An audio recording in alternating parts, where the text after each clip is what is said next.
राणा साहब शौक करा रहे हैं भाई साकब ਨੂੰ जी अस्सलाम वालेकुम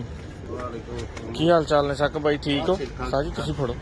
कोई नहीं अपने पैराडाइज से पहुंचे अगले ठीक हो गया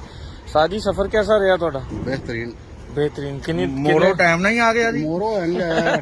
मोरो वाले को मैं ਹਟਾ ਧਰਿਆ साडी वारी मोरो नहीं जी आंदा ਮੋਰੋ ਤੇ ਹਟਾ ਧਰਿਆ नहीं मोरो वाले बंदे को मैं जाना उन्हें लेना होनी मोरो का नाम जरा पीछे लो जी भाई ਇਹਦਾ ਪੁੱਤਰ 15 ਨੰਬਰ हाँ जी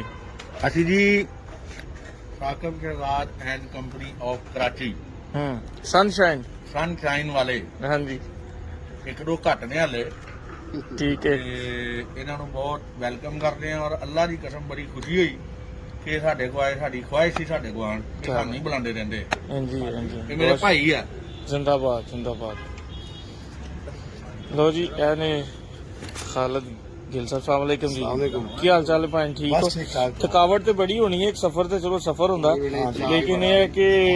राणा साहब ना मिले दोस्तां सारे ना मिले ते कैसा लग रहा थानू ਬਸ ਆਪਣੇ ਘਰ ਵਰਗਾ ਹੀ ਮਾਹੌਲ ਹੈ ਕੋਈ ਫਰਕ ਨਹੀਂ ਕੁਝ ਲੱਗ ਰਿਹਾ ठीक हो गया ਆਪਣੇ ਘਰ ਹੀ ਬੈਠੇ ਆਪਣੇ ਘਰ ਹੀ ਬੈਠੇ ਚਲੋ ਸਰ ਵੈਲਕਮ ਕਹਿੰਦੇ ਜੀ ਅਸੀਂ ਤੁਹਾਨੂੰ ਮਿਹਰਬਾਨੀ। ਬਹੁਤ ਬਹੁਤ ਸ਼ੁਕਰੀਆ ਤੁਸੀਂ ਆਪਣਾ ਟਾਈਮ ਕੱਢਿਆ ਮਾਸ਼ਾਅੱਲਾ ਲੋ ਜੀ ਦੋਸਤੋ ਇੱਕ ਛੋਟਾ ਜਿਹਾ ਕਲਿੱਪ ਸੀ ਕਿ ਦੋਸਤਾਂ ਨੂੰ ਦਸੀਏ ਕਿ ਅਸੀਂ